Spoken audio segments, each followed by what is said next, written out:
सुनकर आपको बहुत मज़ा आएगा। उसके अलावा इस स्टोरी में आपको कुछ नए इंग्लिश के वर्ड मीनिंग सीखने को मिलेंगे, उनकी करेक्ट प्रोनाउंसिएशन के बारे में पता चलेगा और जो इसका ग्रामर का पार्ट है उसे बिल्कुल डिटेल में कवर करेंगे, तो एक एक स्ट्रक्चर को आप आसानी से सीख पाएंगे। तो चलिए दोस्तों, आज की इस कहानी को हम शुरू करते हैं और सबसे पहले कहानी का टाइटल देखते हैं। कहानी का टाइटल है the Stag and his antlers. क्या मतलब हुआ दोस्तों? स्टैग का मतलब होता है बारहसिंगा। जो एक पशु है स्टैग, उसे स्टैग कहा जाता है, मतलब बारहसिंगा। एंड हिज एंटलर्स, और एंटलर्स का मतलब होता है सींग। तो क्या मतलब हुआ इस लाइन का? बारहसिंगा और उसके सींग। तो दोस्तों ये आज की इस कहानी का टाइटल है, शीर्षक है, और अब मैं इसे पढ़ना शुरू करता हूँ। आपसे रिक्वेस्ट है आप इसे बिल्कुल ध्यान से सुने। यदि आपको कोई नया वर्ड या फिर नया स्ट्रक्चर देखने को मिले तो आप उसे नोट भी ज़रूर करें। तो चलिए इसको शुरू करते हैं।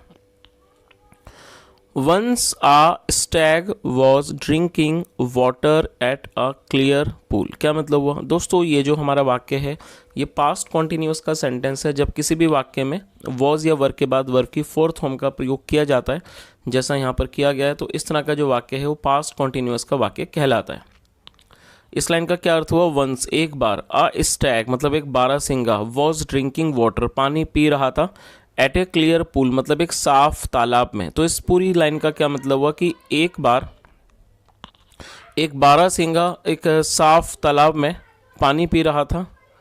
He had taken 1 or 2 droughts of water.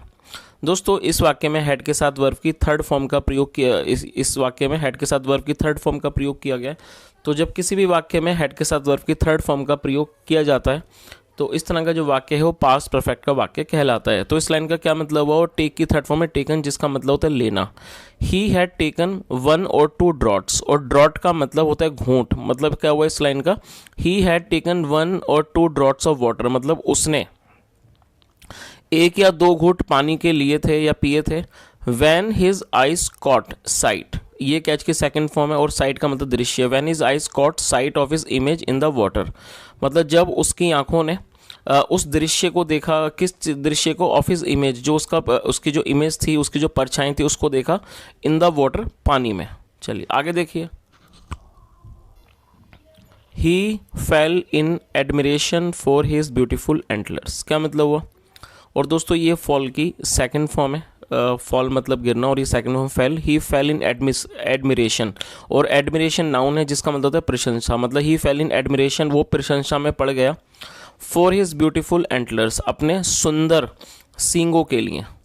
तो इस पूरी लाइन का क्या अर्थ हुआ? He fell in admiration for his beautiful antlers, मतलब वो अपने सुंदर सींगों के लिए प्रशंसा में पड़ गया। दे आर सो लार्ज, मतलब कि ये बहुत बड़े हैं। ब्रांचिंग एंड ब्यूटीफुल, मतलब कि शाखा के तौर पर और बहुत ज़्यादा सुंदर। और ब्रांचिंग का मतलब होता है शाखाएं। तो उसने क्या कहा कि they are so large branching and beautiful, मतलब ये बहुत बड़े शाखाओं जैसे और बहुत सुंदर हैं। He thought and then looked at his slender legs. क्या मतलब हुआ? ही थॉट मतलब उसने सोचा, एंड देन और फिर, looked at his slender legs, और स्लेंडर का मतलब होता है पतले, और फिर उसने अपनी पतली टांगों को देखा।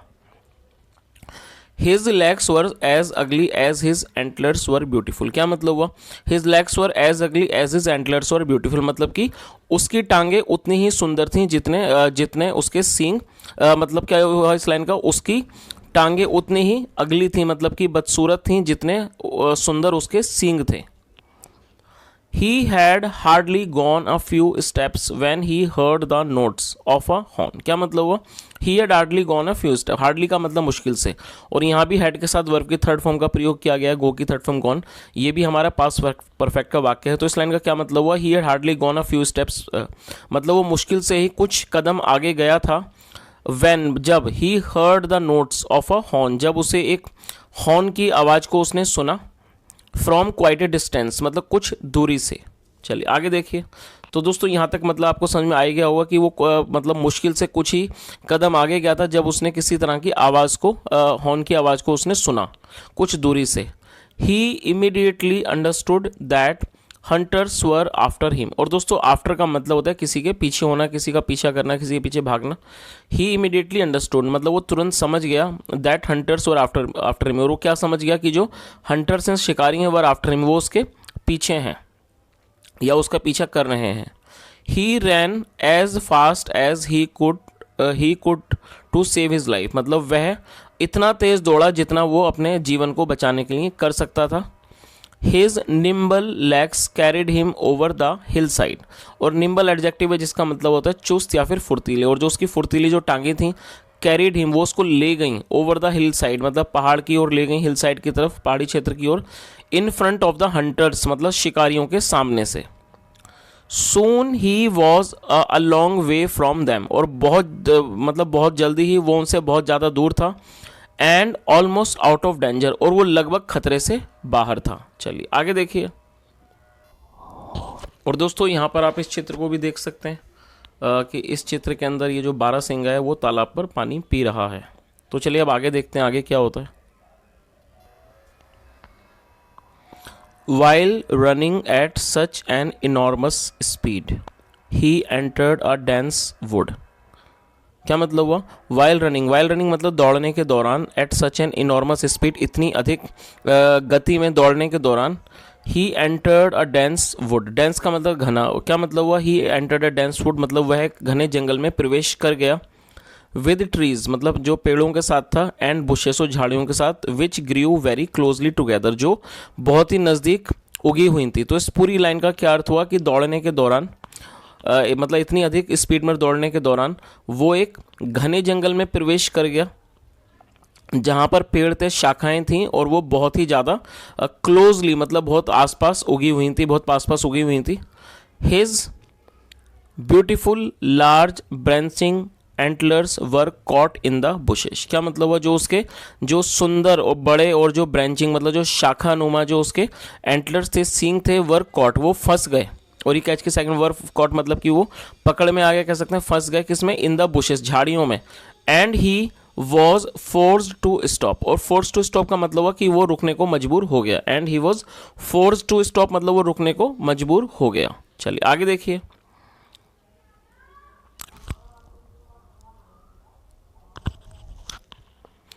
और फोर्स का मतलब होता है किस चीज़ के लिए मजबूर होना या फिर विवश होना। चलिए आगे देखिए। He was held fast and could not stir. क्या मतलब हुआ? दोस्तों इस वाक्य में वॉज वर्ब के बाद वर्ब की थर्ड फॉर्म का प्रयोग, वॉज के बाद थर्ड फॉर्म का प्रयोग किया गया। तो जब हम पास्ट जब हम कोई भी ऐसा वाक्य हो जहाँ पर वॉज या वर्ब के बाद वर्ब की थर्ड फॉर्म का प्रयोग किया जाता है तो ऐसा जो वाक्य है वो पास्ट इंडेफिनिट का पैसिव वॉइस का वाक्य कहलाता है। तो इस लाइन का क्या मतलब हुआ? ही वॉज हेल्ड फास्ट मतलब बहुत मजबूती से, बहुत ही ज़्यादा मतलब मजबूती के साथ वो पकड़ लिया गया। एंड कुड नॉट स्टीर और वो हिल नहीं पाया। स्टीर का मतलब हिलना, और वो नहीं हिल पाया। The nearer the hunters came the harder he tried to free himself. क्या मतलब हुआ? और फ्री का मतलब होता है आज़ाद होना। The nearer the hunters came मतलब जितना नज़दीक वो शिकारी उसके मतलब आए, the harder he try to free himself उतनी ही अधिक उसने अपने आप को छुड़ाने की कोशिश की। चलिए आगे देखिए।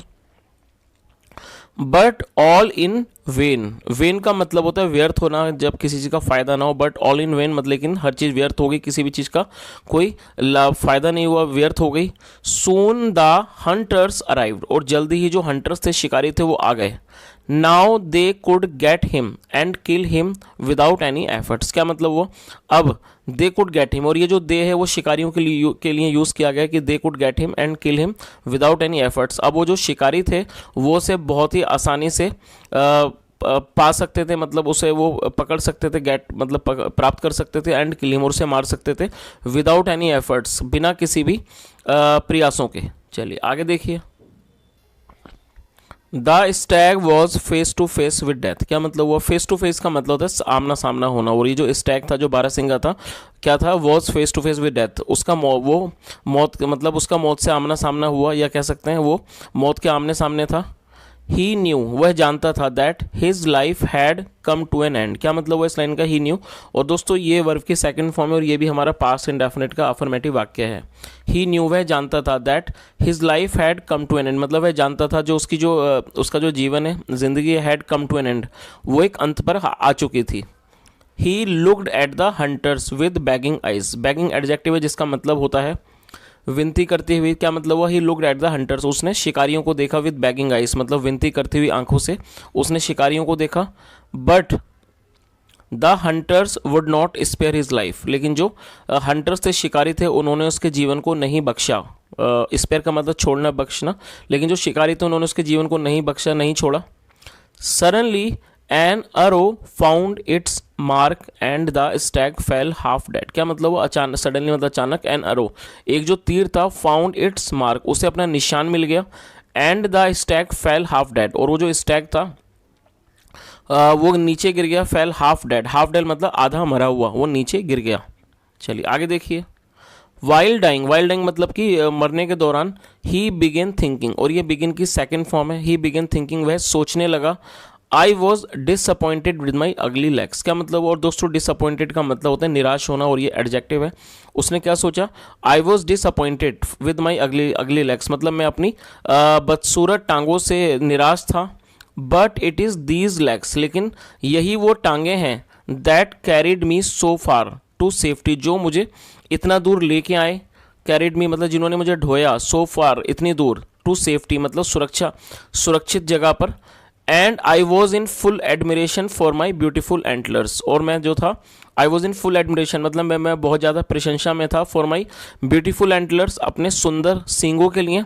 And it is these antlers which brought an end to my life, और उसने क्या सोचा कि ये वो सींग है जो मतलब कि लाए क्या, एन एंड मतलब कि एक अंत लाए, टू माई लाइफ मेरे जीवन का अंत लाए। तो दोस्तों यहाँ तक आपको कहानी समझ ही आ गई होगी। ये जो बारहसिंगा था, जब उसको वो तीर लगा और जब वो नीचे पड़ा था, हाफ डेड, जब वो मतलब नीचे आधा मरा हुआ पड़ा था, तब उसने क्या सोचा कि वो बहुत ज़्यादा, उसने सोचा कि मतलब जो उसकी जो अगली मतलब बदसूरत टांगे थी उससे वो बहुत ज़्यादा निराश था, लेकिन उन्हीं टांगों ने उसको यहाँ तक सेफ्टी में लेकर आए, उसको इस सुरक्षित जगह पर। और दूसरी तरफ जहाँ पर वो मतलब कि अपने एंटलर्स के लिए मतलब सींगों के लिए बहुत ज़्यादा प्रशंसा में था उनकी, वही उसके अंत को भी लेके आए। And it is these antlers which brought an end to my life. आगे देखिए। The stag died repenting for his folly, और दोस्तों रिपेंट का मतलब होता है पछताना। क्या मतलब है इस लाइन का? द स्टैग डाइड, जो स्टैग था बारहसिंगा था, डाइड उसकी मृत्यु हो गई, रिपेंटिंग पछताते हुए, फॉर हिज फॉली अपनी मूर्खता के लिए। फॉली का मतलब है मूर्खता। चलिए दोस्तों अब इस कहानी का जो मॉरल है वो भी एक बार देख लेते हैं। मॉरल क्या है इसका? Things and people which seem fine and good often prove otherwise. क्या मतलब है? चीज़ें और लोग जो मतलब कि सही दिखते हैं, जो मतलब सही लगते हैं, ऑफन प्रूव अदरवाइज कई बार वो अन्यथा साबित होते हैं, मतलब कई बार वो कुछ और साबित होते हैं। तो दोस्तों ये आज की एक बहुत छोटी सी कहानी थी, और मैं उम्मीद करता हूँ कहानी अच्छी लगी होगी, और साथ में जो कहानी का संदेश है, जो मॉरल है, वो भी आपको बहुत अच्छा लगा होगा। जो एक बहुत ही अच्छा मॉरल है हमें सिखाने वाला जीवन के अंदर, कि कई बार जो चीज़ें होती हैं जो हमें बहुत अच्छी लगती हैं, कई बार वो सही समय पर जब समय आता है तो वो पता लगता है कि वो सही प्रूव नहीं हुई, और कई बार उनकी वजह से हमें नुकसान उठाना पड़ता है। तो दोस्तों ये आज की कहानी थी, और मैं उम्मीद करता हूँ कहानी अच्छी लगी होगी। यदि कहानी अच्छी लगी और मेरा पढ़ाने का प्रयास अच्छा लगा हो तो आपसे रिक्वेस्ट है, वीडियो को लाइक करें, शेयर करें, चैनल को जरूर सब्सक्राइब करें, और कमेंट करके जरूर बताएं यदि आज की स्टोरी में आपने कोई भी नया वर्ड सीखा हो। सुनने के लिए thank you so much. Have a nice day and bye.